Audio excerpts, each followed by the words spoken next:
Hi everyone, welcome to today's lesson.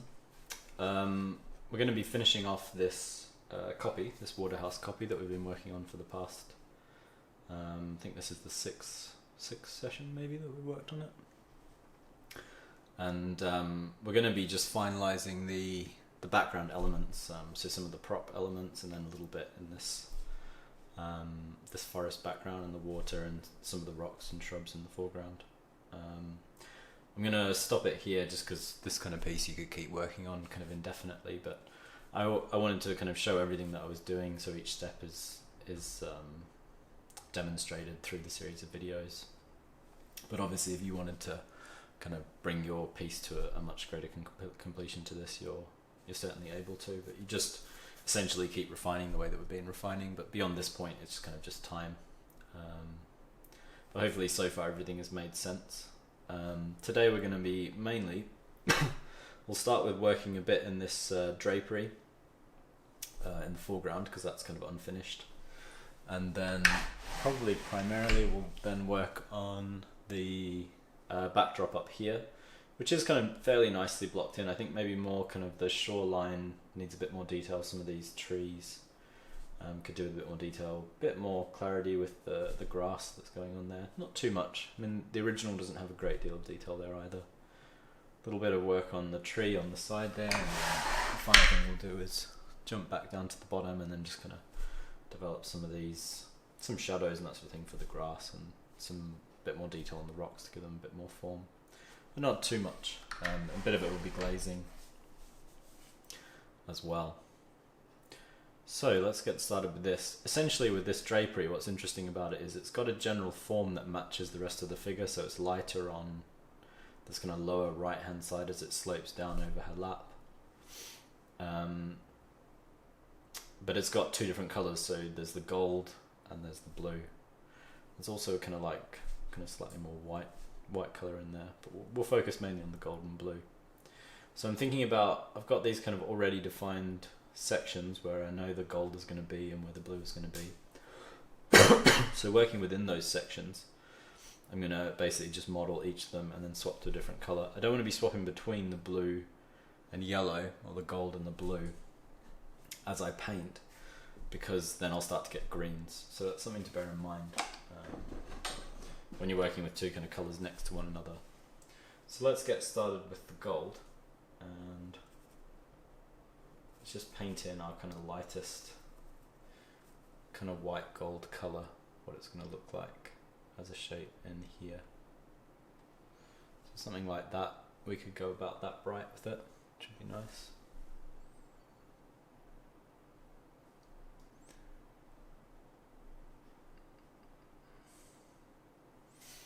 Could maybe go, so I'm going to have, that was just CAD yellow and white. I'm just going to add a little bit of red to that because it doesn't feel quite warm enough for a gold.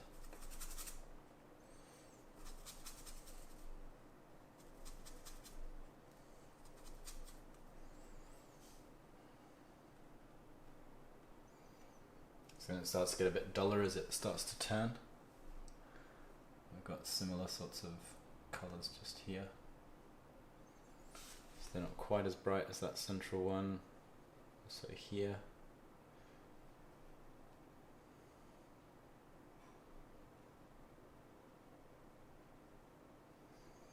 try to get some of the patterning as well.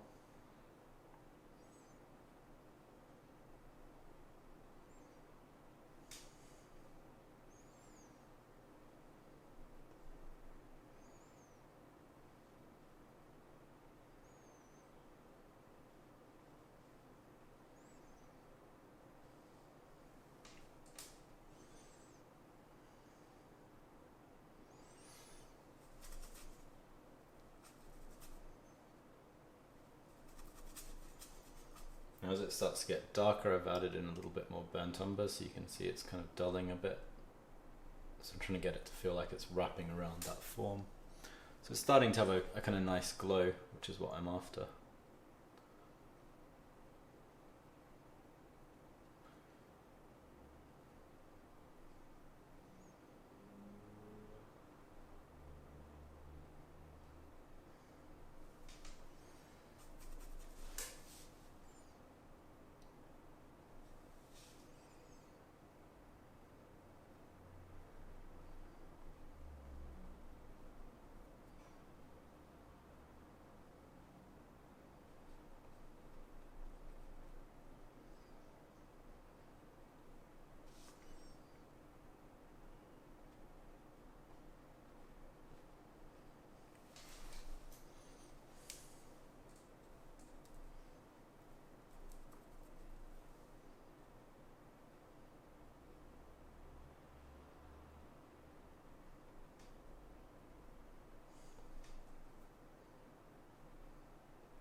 So already that started to make the drapery feel a lot more detailed, which is nice.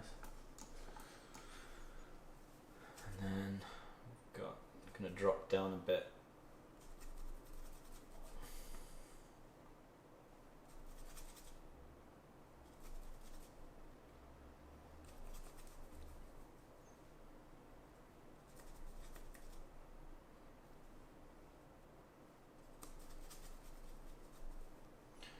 Got these kind of golds down here as well that we just want to reinforce.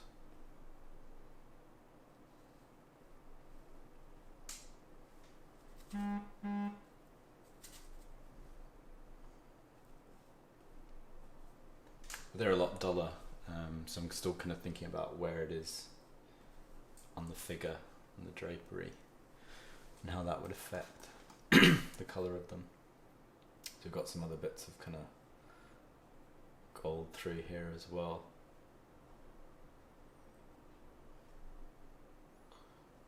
They're going to be not so intense.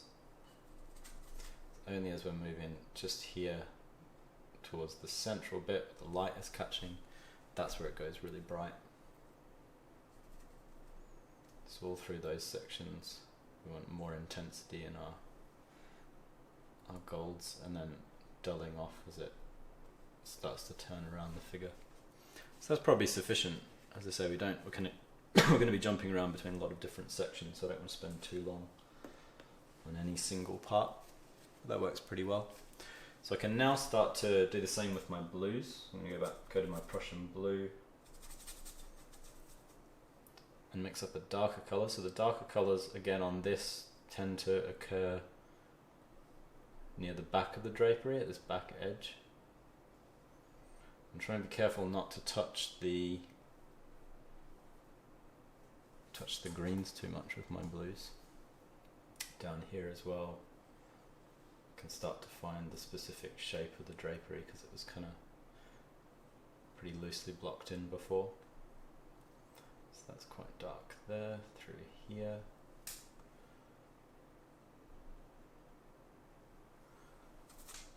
Underneath the legs here. And got some deeps. I'm just looking for anywhere where there are really deep blues in the drapery. I think I've said before, one of the ways to make your work more efficient is to try to always paint any of the colours that match what you have on your brush at that moment, all at the same time, because then you don't need to kind of go backwards and forwards mixing stuff. You just mix it once, place it all, mix a different colour, place all of that. Obviously it's never going to work quite as perfectly as that, but it's a good way to kind of aim towards making yourself more efficient and making your work faster. So that's not too bad. I'm going to add a little bit of white now. Start adding some progressively lighter blues. As I say, it's the same thing, so as the form is starting to wrap around, so too the blues can start to become brighter. And wrap up here as well, so the center of the drapery is where we're looking for our lightest blues.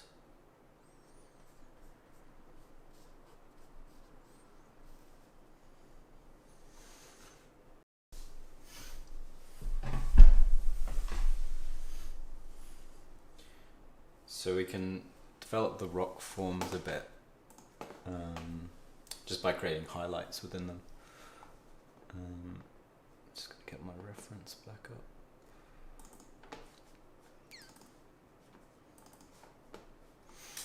So we've got some highlights running over the top of this rock that we can make use of, kind of blend into.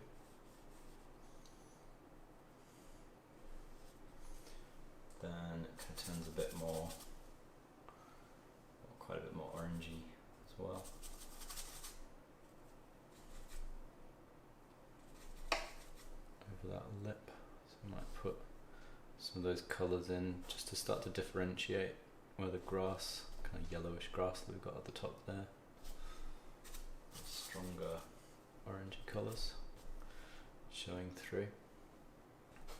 Got some of those down here as well, so because they're already got that colour mix up, I may as well make use of it. And seeing as I'm working with warmer colours on my brush now, I'll mix up a more kind of orangey yellow, warm dark colour, just to block in some slightly darker stuff down behind this grass that we just added, and behind that back foot as well, leading towards the shore there, just here as well, a little bit underneath the rock, that rock form. We got any up here, so we can look for some similar sorts of colours. Not a bad colour for the going up a bit higher. Starting to add in parts of this tree. A bit more of a highlight at the top. Some of the darker colours in the centre there, so a little bit more form. Just bulk that up, it's not too bad. And then got kind of more shadowy green just underneath that drapery, so it kind of feels like the drapery is casting a shadow onto this lighter, cooler green, which is quite nice. Got some little yellow flecks going through there, a bit more there, here as well.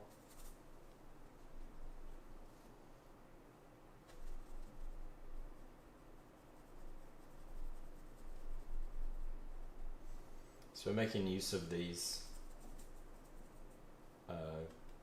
primarily blues and greens that we already have. Use that where that grass catches some highlights. Down in here as well.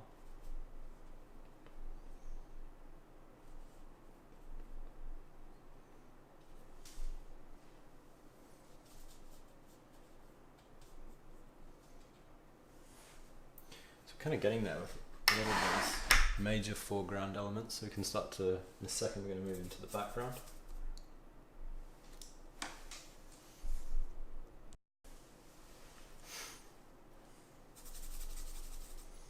Just want to look for a few more kind of more subtle transitions from the shadow out into these sections of the rock that are kind of more in the light. It feels a little bit abrupt, and I want to give a little bit more form to these bits of rock as well.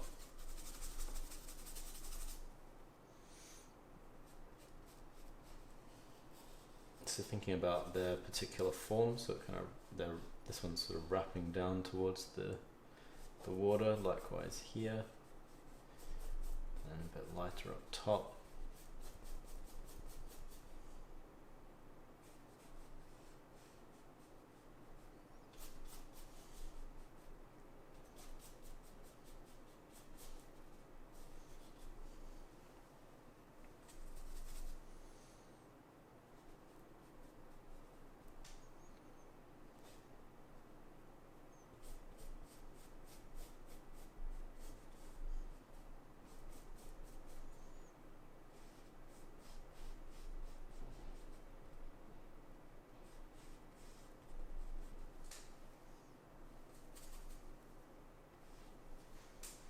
It's not too bad on that side. We can do a similar thing up with these rocks here.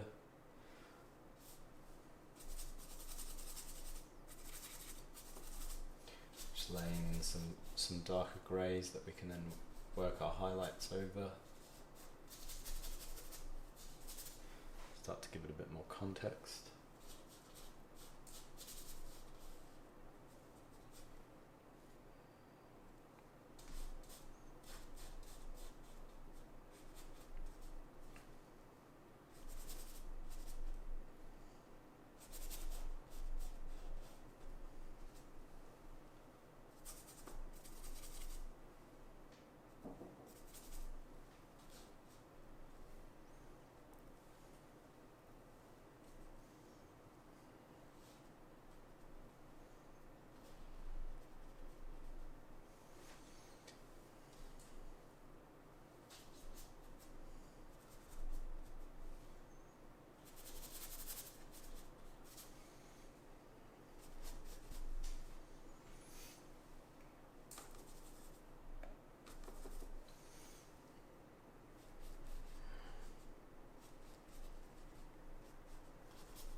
So the water goes a little bit more kind of greeny in this foreground section.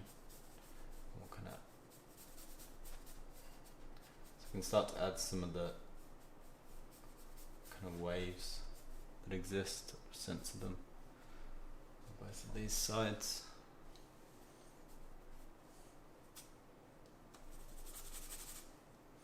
And as it pushes back, it starts to go a little bit kind of warmer.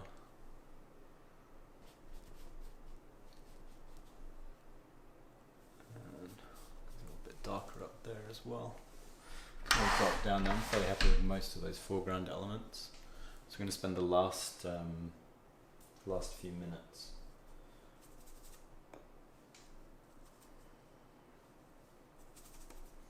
developing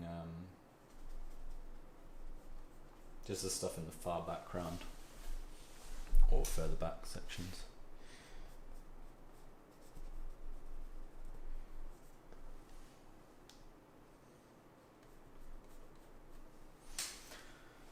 So we've roughly got the water blocked in reasonably well. Could probably do with a little bit more refining, but we'll just, using a little bit more medium, just going to wash over it and give it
add a bit more detail to the treetops here. Some of these greens as well, so block those greens in.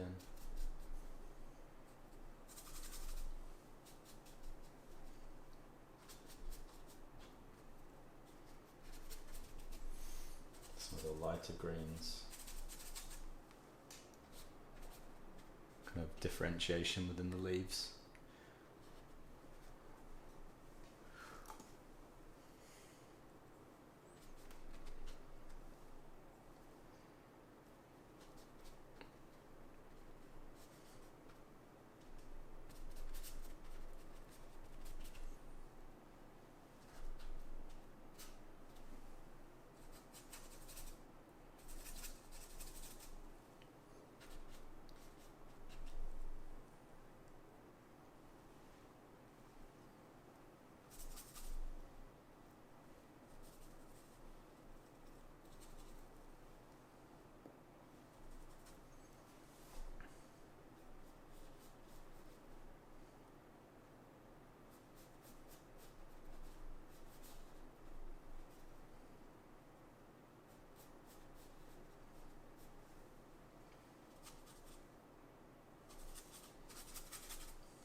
It's not too bad for that kind of far background.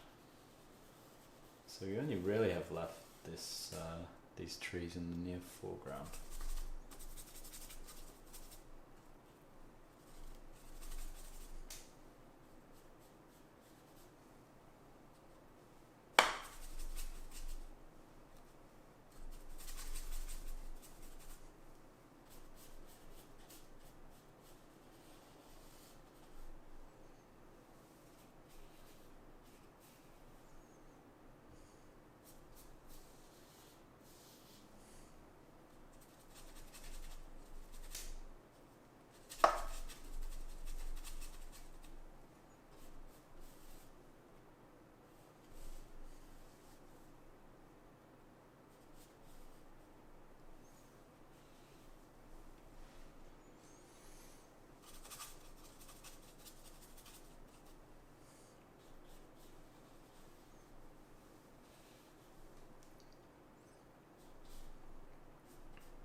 I'm just trying to give these trees a little bit more of a sense of form. Shape-wise, they're a tiny bit off, but that's alright. We'll just leave it like that for now. Coming very near the end of stopping today. So I just want some slightly brighter highlights down in the front of them. Could maybe just jump back and pop in. Could do with a little bit more of a kink there, would be good. Otherwise it felt a bit too thick. Yeah, it's not too bad. That one behind as well. And also just go in for a kind of darker wash back here.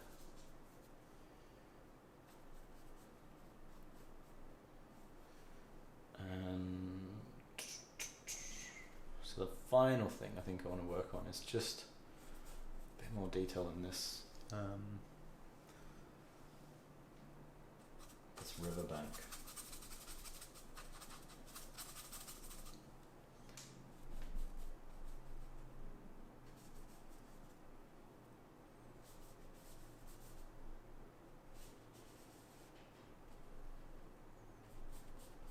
Bit behind there as well. And so as well as the riverbank, we can have a look at grass up here as well.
So not too bad. I think I'll probably leave that like that for today. I'd say it could obviously generally use a bit more development beyond that, but it's not too bad. Too bad stage to leave it. So I'll just lift this up a bit so you guys get a bit better view. So yeah, if we tilt down, you can see it's reasonably well developed down below and up top. Certainly a lot more finished than it was at the beginning of the day. So yeah, that's pretty good. So hopefully this series has been enjoyable for you guys. I've enjoyed doing the painting. And I'll see you with a new series of lessons starting next week. And as always, you can follow us here on YouTube, and if you click the link through to OCAD, You'll be able to sign up for tutorials from myself and a bunch of other really good tutors. So you'll be able to get lessons directly with us on work that you produce following these tutorials. So yeah, that's it. I hope you guys enjoyed it, and I'll see you soon.